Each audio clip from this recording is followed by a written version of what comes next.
sulle nude rocce, sui torrenti ghiacciai, sulle balze delle Alpi, ove la provvidenza ci ha posto a baluardo fedele delle nostre contrade.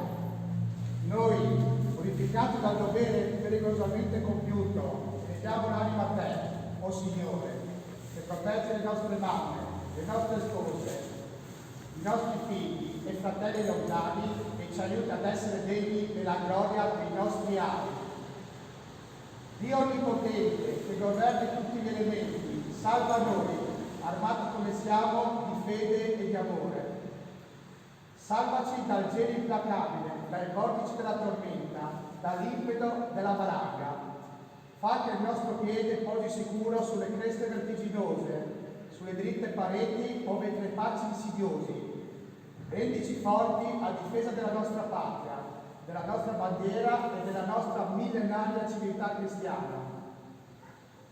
E tu, Madre di Dio, candida più della neve, tu che hai conosciuto e raccolto ogni sofferenza ed ogni sacrificio di tutti gli alpini caduti, tu che conosci e raccogli ogni anelito ed ogni speranza di tutti gli alpini vivi ed inarmi, tu benedici e proteggi i nostri reggimenti, i nostri battaglioni, gruppi, compagnie e batterie.